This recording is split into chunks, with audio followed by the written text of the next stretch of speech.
Baik, perkenalkan, saya Aksal Marco dengan NIM 10 2019-044 akan melakukan pengambilan darah vena.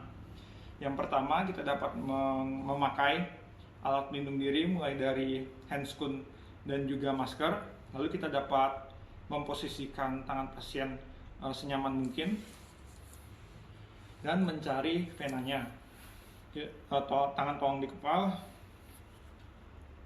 Setelah dapat, kepalan tangan dapat dilepas dan kita dapat memasangkan tourniquet.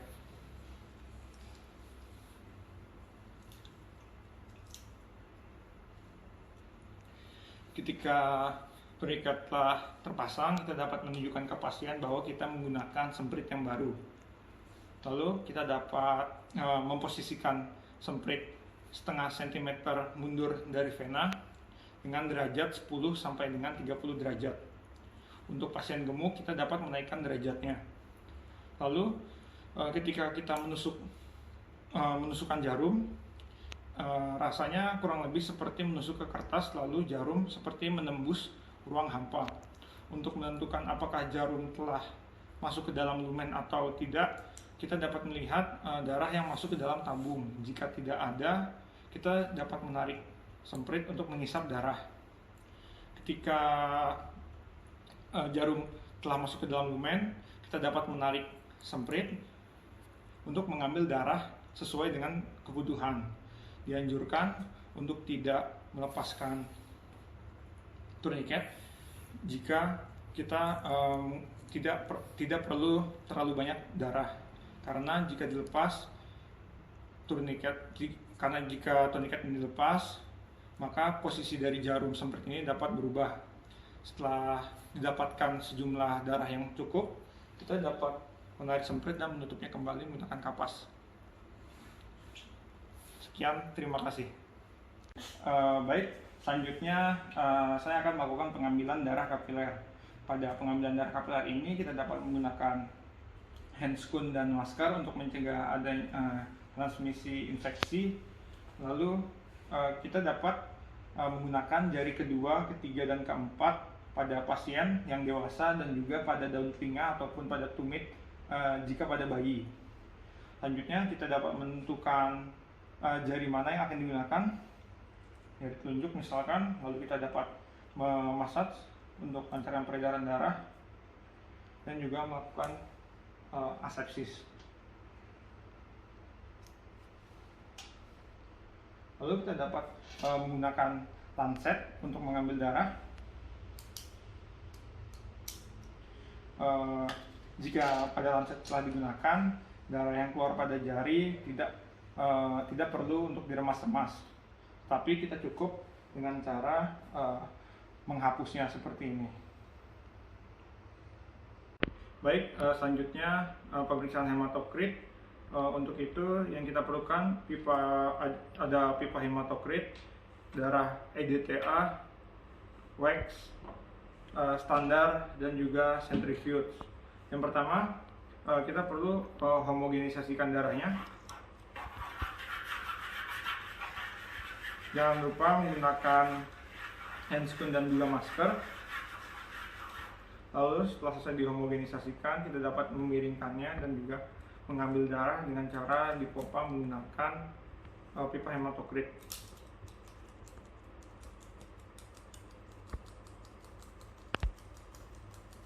Lalu kita masukkan ke dalam wax dan kita dapat mengambil satu lagi dengan cara yang sama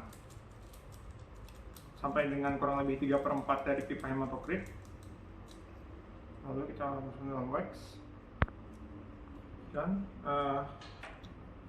dari dua pipa hematokrit ini kita masukkan ke dalam centrifuge.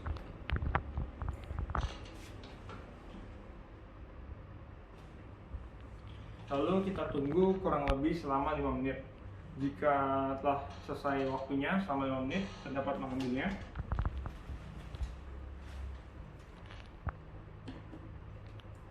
Dan kita dapat melihat di sini terdapat plasma dan juga sel darah.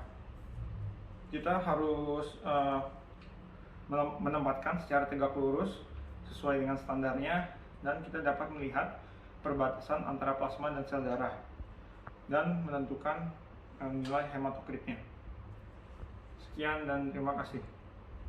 Baik, selanjutnya untuk pemeriksaan laju endap darah, kita dapat memakai masker dan handscoon sebagai alat pelindung diri. Lalu kita dapat menyiapkan pipet volumetrik, pipet Western green, ball filler, darah EDTA, sitrat, tempat penampung, dan juga aparatus Western green.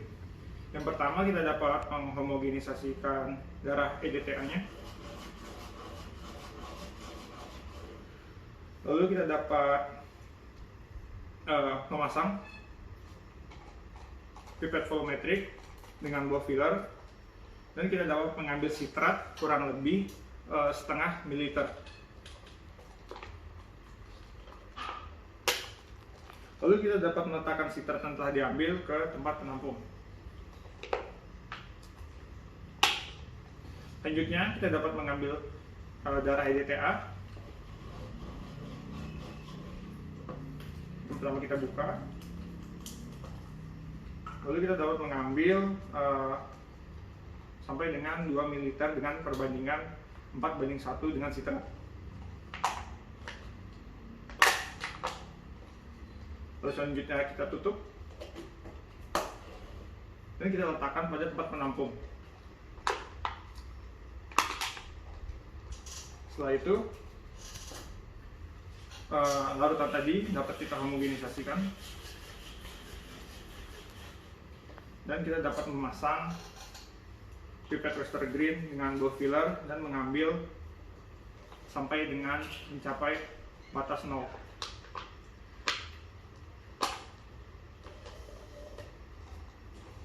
Setelah itu kita dapat memisahkannya dan meletakkan pipet Western green di aparatus Western green. Kita dapat menunggu sampai dengan 1 jam untuk mencapai hasil yang diinginkan.